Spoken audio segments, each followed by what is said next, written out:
idea that I'll immediately implement when we become the 47th President of the United States.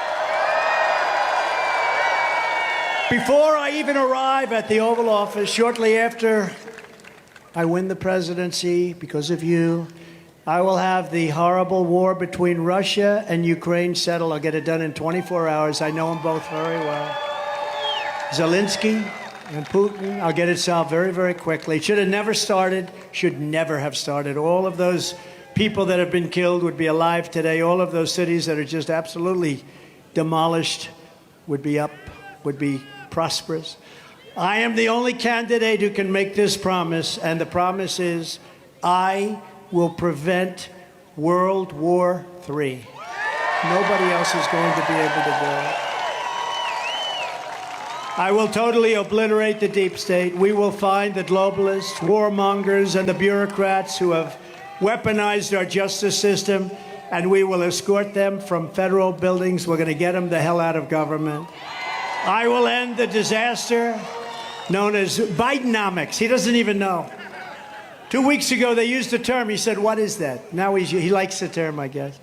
You know what it means? It means destruction for our company. That's destruction for our country.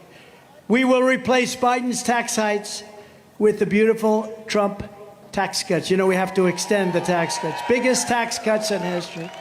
I will cancel every Biden regulation that's harming South Carolina workers, and there are many, and they're coming into being every single day. We will stop Biden's inflation nightmare, and I will reverse every one of Biden's globalist economic betrayals. And once again, we will put America first, and we'll put it first like never before.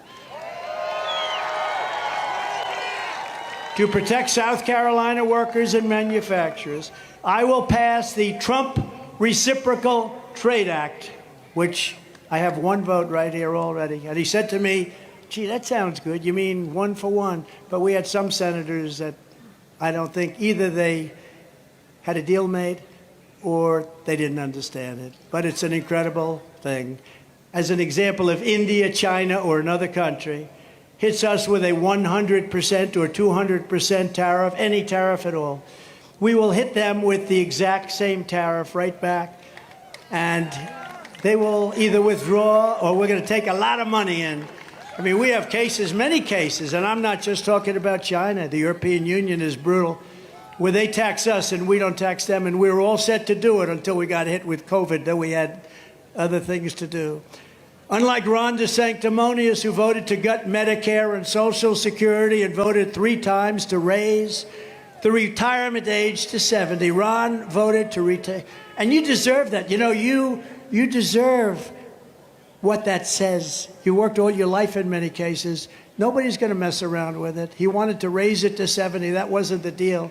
I will always protect Medicare and Social Security for our great seniors. And in 4 years, I never discussed it. And one thing about a politician, when they bring it up, and if they bring it up, they'll bring it up again, to stop the Marxist prosecutors who release rapists and murderers while persecuting conservatives. And by the way, the Catholic Church is under siege by these people. So I don't know how any Catholic or any Christian could vote for them. I will direct a completely overhauled DOJ to investigate every radical DA in America for their illegal, racist, and reverse enforcement of the law. I will immediately terminate every open borders policy of the Biden administration and bring it back to what it was just 3 years ago, strongest border in history.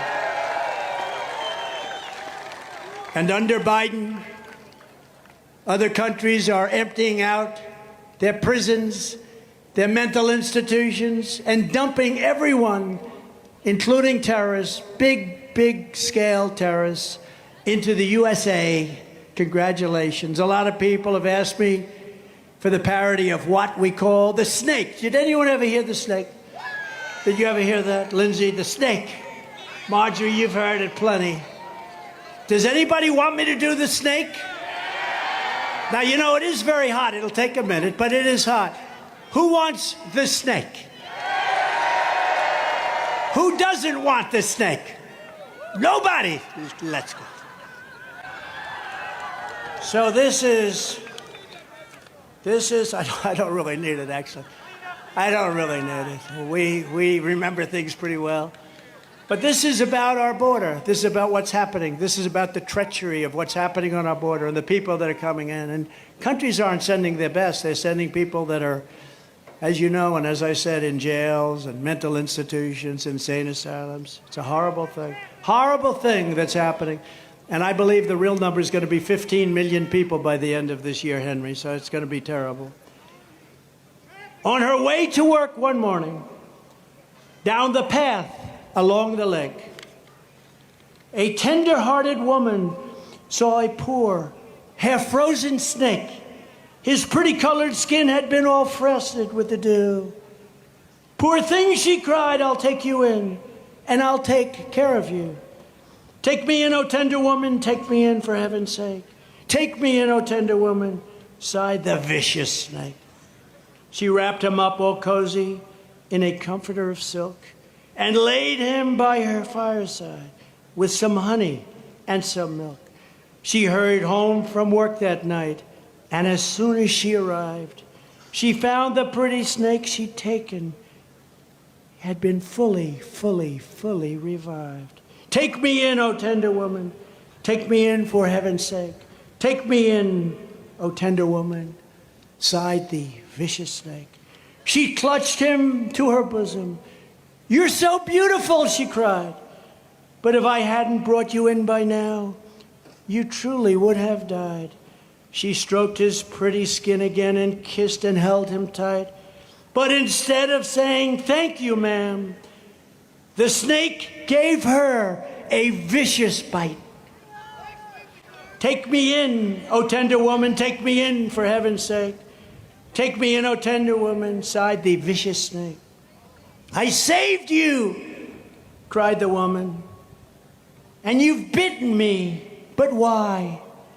You know your bite is poisonous, and now I'm going to die." "Shut up, silly woman," said the reptile with a grin. "You knew damn well I was a snake before you took me in." I think it's pretty good. I think it's pretty good.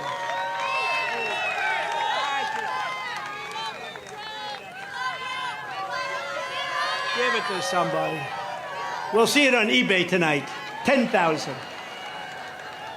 But that's our border. That's what it is. We're being misled, and it's vicious and violent, and criminals are coming in. And these countries are very smart. I know every one of them. I know the leaders. They're very streetwise people, smart people, and they're sending us their problems. And we're taking in millions of problems.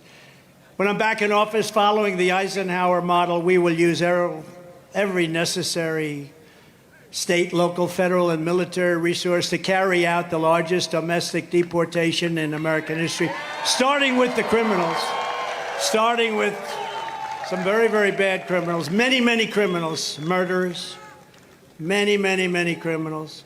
To further deter illegal immigration, I will sign on day one, executive order ending automatic citizenship for the children of illegal aliens. They come here illegally, they have children. We're the only country in the world that does that. They come in, they have children, and now the children, you say, "Welcome aboard," and then they bring their parents in with them later. We're the only country in the world that does it, Henry. In addition to build on the historic progress we made at implementing strict vetting for all immigrants, I will order our government to deny entry to all communists and Marxists as required by law.